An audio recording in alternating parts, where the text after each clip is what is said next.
নিউজবাংলা.কমে আপনাদের সকলকে জানাই স্বাগত। প্রথমে আবহাওয়ার খবর থেকে শুরু করি, কিন্তু তার আগে আপনাদের কাছে একটাই অনুরোধ, চ্যানেল নতুন হলে অবশ্যই চ্যানেলটা সাবস্ক্রাইব করে পাশে থাকা বেল আইকনটা ক্লিক করে অল নোটিফিকেশন অন করে রাখবেন, যাতে দেশ, রাজ্য, জেলা এবং আপনার শহরের খবর আপনার কাছে সবার আগে পৌঁছে যায়। আজ বৃহস্পতিবার, আবছা থাকবে সকাল থেকেই, আকাশে রোদের দেখা মিলবে, অল্প মেঘও থাকবে, বেলা বাড়লেও মেঘ খুব একটা সরবে না।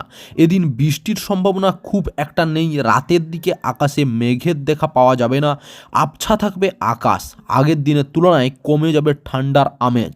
জেলায় হাওয়ার গতিবেগ থাকবে 9 থেকে 10 কিলোমিটার প্রতি ঘন্টায় আশেপাশে। এদিন জেলার দমকা হাওয়া সর্বোচ্চ গতিপথি 19 থেকে 20 কিলোমিটারের আশেপাশে থাকবে অনুমান করা যাচ্ছে। অপরদিকে মেডিকেল কলেজে ভর্তির অনিয়মের অভিযোগে সিবিআই তদন্তের নির্দেশ দিয়েছিলেন বিচারপতি অভিজিৎ গঙ্গোপাধ্যায়।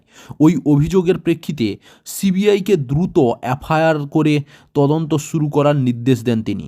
বুধবার তার ওই নির্দেশিকার উপর 2 সপ্তাহের জন্য অন্তর্বর্তী স্থগিতাদেশ দেওয়া হয় হাইকোর্টের ডিভিশন বেঞ্চ থেকে।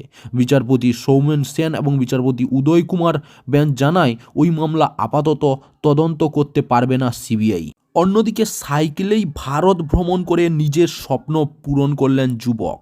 সাইকেলে ভারত ভ্রমণ করে রেকর্ড করলেন মেদিনীপুরের এক যুবক।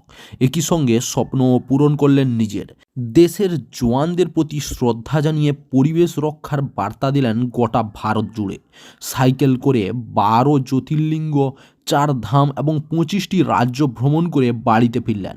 পশ্চিম মেদিনীপুর জেলার অন্তর্গত খড়গপুরের তালবাগিচার বাসিন্দা বিশ্বজিৎ দাস। অপরদিকে ভয়াবহ দুর্ঘটনা, ইউক্রেন সীমানার কাছে ভেঙে পড়ল রাশিয়ার সামরিক বিমান। দুর্ঘটনায় 74 জনের মৃত্যুর খবর পাওয়া যাচ্ছে। এই 74 জনের মধ্যে 65 জন যুদ্ধবন্দী ও 6 ক্রু মেম্বার সহ 9 জন ছিলেন। স্থানীয় গভর্নর টেলিগ্রামে পোস্টে জানিয়েছেন, করচানস্কি জেলায় ভেঙে পড়েছে একটি পরিবহন বিমান।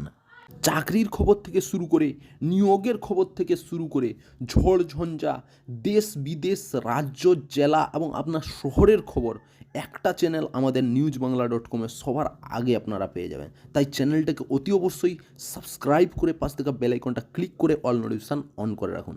জয় হিন্দ, জয় ভারত।